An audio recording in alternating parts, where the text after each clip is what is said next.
അദ്ദേഹം രാജസ്ഥാനിലെ അൻഡാ ടൗണിൽ ഒരു ചായക്കട തുടങ്ങിയിരിക്കുന്നു. അതും ഭാര്യയുടെ ബന്ധുക്കളുടെ വീടിന്റെ തൊട്ടടുത്ത്. ശരിയാണ്. ആ കടയുടെ പേര് തന്നെ വളരെ ശ്രദ്ധേയമാണല്ലേ? അതെ, 498A ടീ കാഫ്. ഭാര്യ കൊടുത്ത ഗാർഹിക പീഡന കേസ് ഈ വകുപ്പ് പ്രകാരമായിരുന്നു, IPC 498A. അത് മാത്രമല്ല, പുള്ളി ചായ ഉണ്ടാക്കി കൊടുക്കുന്നത് കൈകളിൽ വിലങ്ങൊണിഞ്ഞാണ്. ഓഹോ. അതെ, കഴിഞ്ഞ 3 വർഷത്തെ തന്റെ ഒരു വേദന, അപമാനം, അതിന്റെയൊക്കെ പ്രതീകമാണ് ആ വിലങ്ങുകൾ എന്നാണ് അദ്ദേഹം പറയുന്നത്. ശരി ശരി. കടയ്ക്ക് ചുറ്റും ചില ബോർഡുകളുമുണ്ട് എന്ന് കേട്ടു. ഉണ്ട്. നീതി കിട്ടും വരെ ചായ തിളച്ചുകൊണ്ടേയിരിക്കും എന്നൊക്കെ എഴുതി വെച്ചിട്ടുണ്ട്. ഈ IPC 498A, 125 വകുപ്പുകളൊക്കെ അവിടെ സൂചിപ്പിച്ചിട്ടുമുണ്ട്.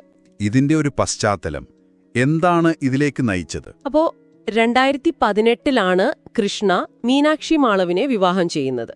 അവർ രണ്ടുപേരും കൂടി ഒരു തേനീച്ച വളർത്തൽ സംരംഭം തുടങ്ങിയിരുന്നു. അത്യാവശ്യം വിജയകരമായിരുന്നു എന്നാണ് പറയുന്നത്. 2021 അന്നത്തെ മധ്യപ്രദേശ് മുഖ്യമന്ത്രി ശിവരാജ് സിംഗ് ചൗഹാൻ അത് ഉദ്ഘാടനം ചെയ്യുകയൊക്കെ ചെയ്തിട്ടുണ്ട്. എന്നിട്ടെന്തുണ്ടായി? പക്ഷേ കൃഷ്ണയുടെ വാദമനുസരിച്ച് 2022 ഭാര്യ പെട്ടെന്നൊരു ദിവസം വീട്ടിൽ നിന്ന് ഇറങ്ങിപ്പോയി മാതാപിതാക്കളുടെ അടുത്തേക്ക്. മാസങ്ങൾ കഴിഞ്ഞപ്പോൾ ഈ പറഞ്ഞ വകുപ്പുകൾ വെച്ച് കേസ് കൊടുത്തു.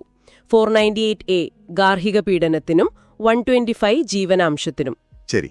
അപ്പോ ഈ കേസുകൾ അദ്ദേഹത്തിന്റെ ജീവിതത്തെ വല്ലാതെ ബാധിച്ചു എന്ന് പറയുന്നുണ്ടല്ലോ. തീർച്ചയായും.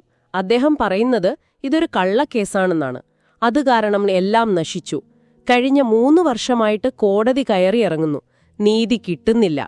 അദ്ദേഹം ആ താരിഖ് പേ താരിഖ് എന്ന വാചകം ഉപയോഗിക്കുന്നുണ്ട്. ഓരോ തവണയും അവധി നീട്ടിക്കിട്ടുന്നു എന്നല്ലാതെ വേറൊന്നും നടക്കുന്നില്ല. സാമ്പത്തികമായിട്ടും തകർന്നു എന്ന് പറയുന്നു. അതെ, ഒരു തകര ഷീറ്റിന് താഴെയാണ് താമസം, പ്രായമായ അമ്മയെ നോക്കണം, വലിയ മാനസിക സമ്മർദ്ദം, ആത്മഹത്യയെക്കുറിച്ച് പോലും ചിന്തിച്ചു എന്നൊക്കെയാണ് പുള്ളി പറയുന്നത്. ഓർത്താൽ തന്നെ ഭയങ്കരമാണ്. കോടതി ആവശ്യങ്ങൾക്കായി 220 കിലോമീറ്റർ യാത്ര ചെയ്യണമെന്നും കേട്ടു. അതെ, ഓരോ തവണയും അത്രയും ദൂരം യാത്ര ചെയ്താണ് ഈ അൻടായിലെത്തുന്നത്.